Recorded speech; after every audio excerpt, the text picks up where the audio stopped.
In today's video, we're going to be talking about how everything works sometimes, right? So all these different forms of exercise, all these proprietary methods of exercise, and even in the healthcare world, every type of treatment under the sun sometimes can work for some people in the right context. So I want to encourage nuance. I want to encourage you to explore this. And at the end of today's episode, I'm going to explore this through two examples. One of a thing, a type of treatment that people mostly will say is bullshit, but for some people actually can work. And then the opposite is a form of treatment or a method that should work for everybody, but sometimes doesn't in today's episode.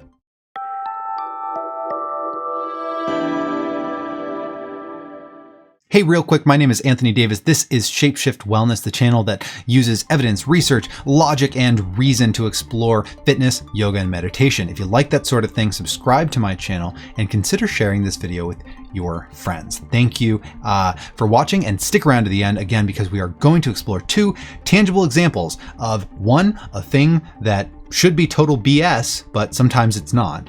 And two, a thing that should work for everybody, but sometimes it doesn't, okay? In today's episode. So let's start off by thinking about a toolkit. If we have a toolbox, we have a tool for every occasion.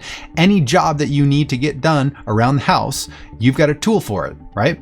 Now, you don't necessarily have every tool that exists on the planet, right? That would be silly, because you, for your needs, do not need a hand planer, maybe, right? That's more of a specific carpentry tool. You don't need that, but somebody does. Also, you cannot simply have a hammer. That would be ridiculous. You need a few tools, at least. You need at least like a hammer, a screwdriver, maybe a level, things like that. You can't just have one tool, and you don't need every single tool. So if we take this analogy and we compare it to exercise, well, we have an exercise toolkit, right? And it involves, body weight movement and dance and weightlifting and maybe martial arts if you like that kind of thing, running, skateboarding, just doing fun things that you enjoy, going for a bike ride, mountain climbing, dancing, whatever. There are a lot of kinds of exercise, a lot of kinds of activity, and some of them will fit in your toolkit and some of them won't. But a good toolkit has enough diversity to get the job done, but not so much that it's overwhelming and you never use them, or you don't know how to use the tools that are in your toolkit. Okay. So if you were to ask, well, what kind of exercise is best? Should I do cardio? Should I do weightlifting? Should I do, proprioceptive stuff, or just fun activity? Or maybe I should do flexibility. Well, that would be like asking, which tool is best? Is a hammer the best tool there is? That would be, no, it's a screwdriver. Screwdrivers are the best tool in the world.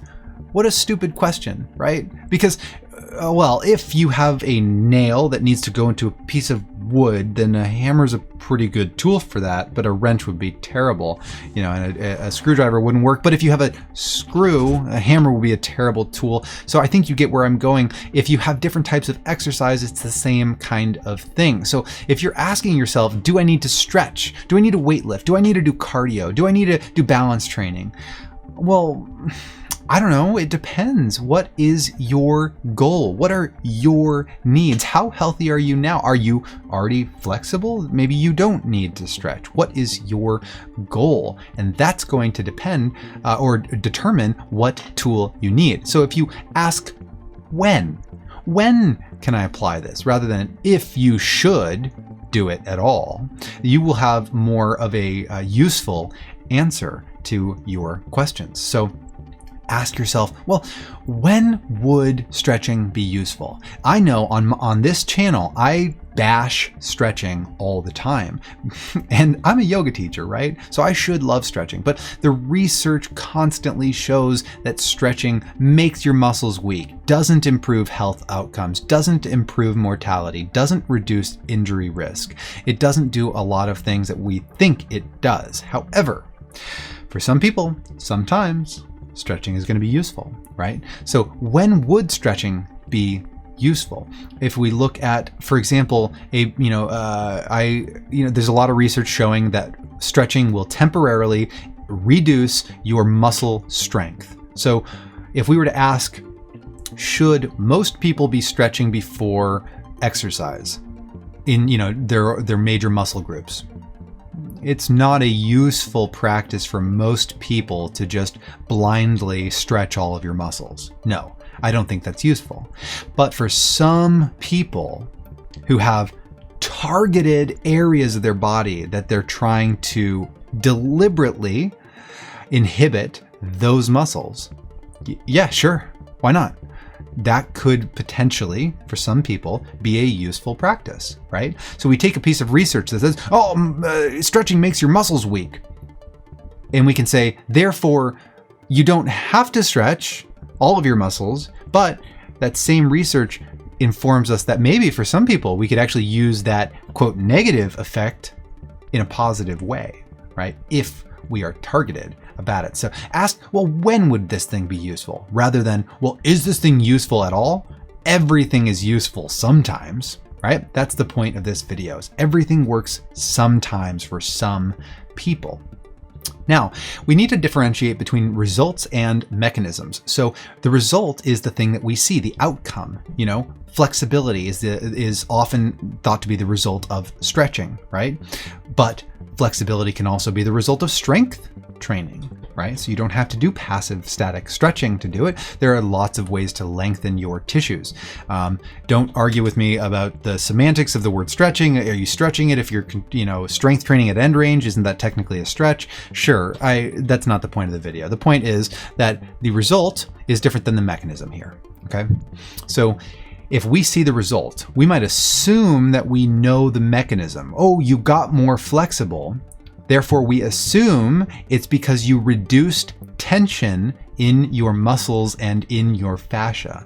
Well, interestingly, there is research showing that when people gain range of motion after static stretching, they do not actually reduce the tension on their muscles. So what is the mechanism then if you're not reducing tension in your muscles? Well, you're getting more. One proposed mechanism is that you're becoming more tolerant to pain. You're just desensitizing the area so you can stretch and have more stress on the tissues, but have less pain during that activity. So it's really just about pain tolerance, or at least that's one mechanism, right?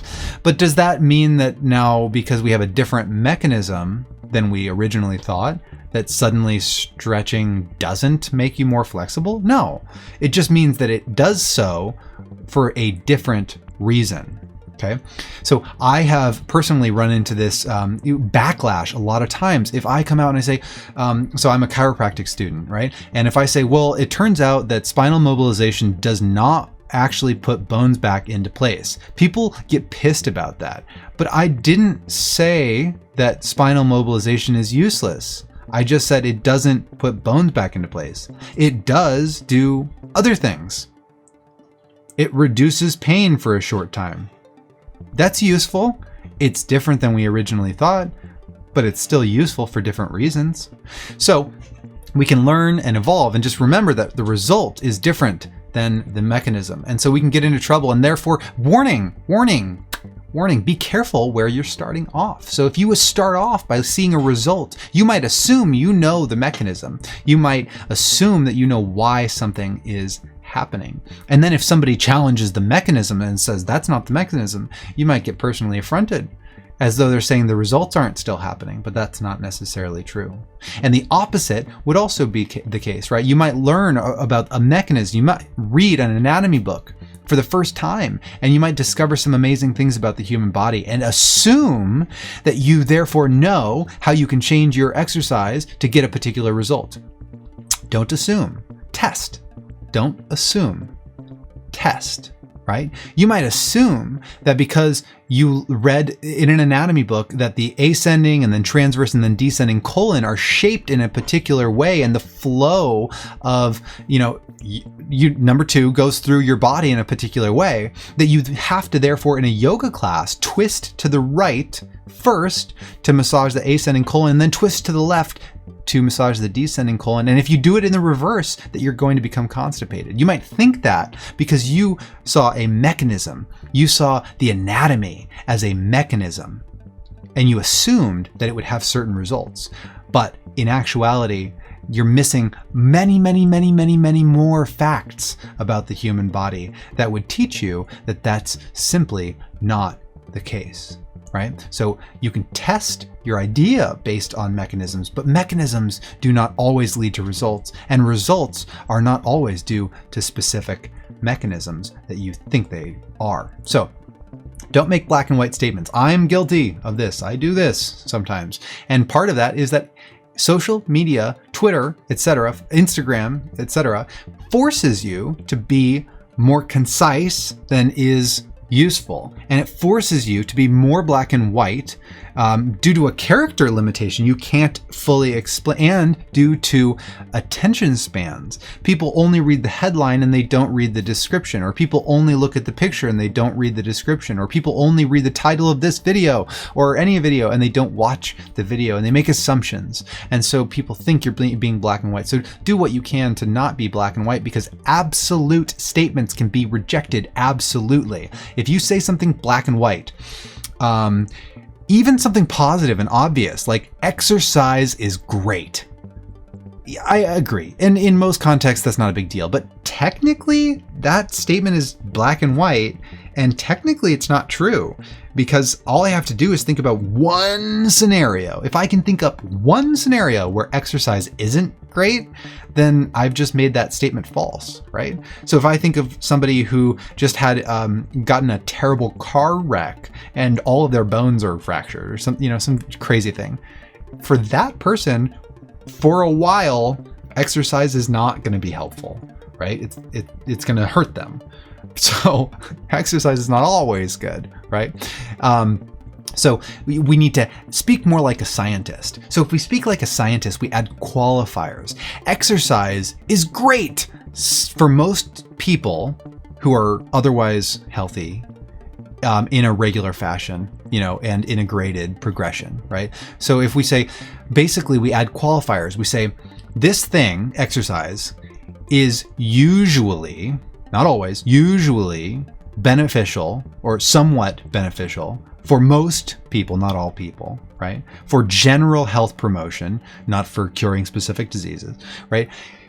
And that leaves room for the possibility that sometimes it's not the answer. So speak like a scientist. Try to add some qualifiers and context to the statements that you make. I've been personally working on this. It's hard in social media to do so, but it is useful to add qualifiers.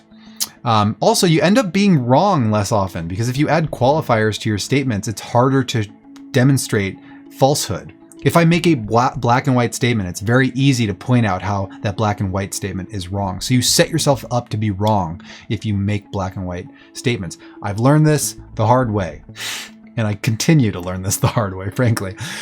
On social media, you looking at whatever, Instagram or Facebook or whatever you're watching, you only see the tip of the iceberg. Remember that. There's all this stuff you don't see, that you don't know. All right. So there's all these things that the author of the content may have been assuming that you knew.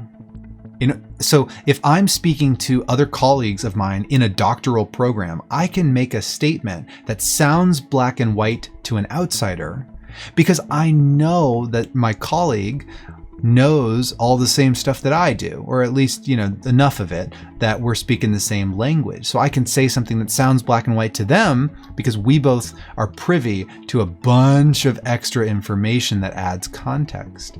You might not be privy to that. You might not know all of that extra stuff. And so when you read something on Instagram that says, do this exercise for, 5 steps to rock hard abs. Okay. There's a lot of context and a lot of explaining and a lot of if this and for this person, but not for this person, and only if you do it in this type of graded progression and blah, blah, blah. That means that if you just blindly follow what you see and take it as black and white, you're probably not going to have a lot of success. Okay. So example, I promised you an example. So let's take one thing that is usually viewed as bullshit. And by the way, if you love crystals, please don't unsubscribe yet. I know you're like, don't you talk about my crystals. Don't you dare unsubscribe. I get it. Hold on though. I'm about to say the opposite. I'm going to say that sometimes crystals are useful. All right. So we have an example here. We say somebody has chronic, non-specific low back pain, which is the #1 cause of disability in the world. Okay, so we take this person and we say, all right, so should they see a crystal healer? Well, I don't know. I think if I took a very cold, hard, scientific, mechanistic approach to answering this question, I would say there is no possible mechanism by which crystals could heal you. And therefore, crystals are bullshit. That's a cold, hard answer, right? But the truth is that we know, and I'm going to make an argument in favor of it. So we know that some people are going to benefit from it, right? And what we would probably all agree on is that at least some people would benefit from crystal healing simply due to a placebo effect, right?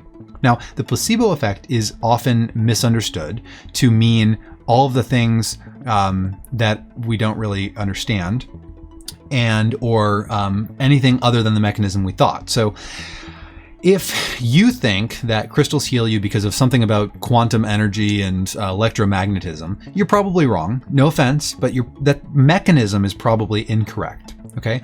And just for the sake of exploration, let's just pretend that crystals don't physically do anything to you. Okay. They are an inert object. They don't do anything to you. We're assuming this. We're just pretending this. Okay. So if you really love crystals, I'm not attacking your crystals, but let's just pretend they don't do anything.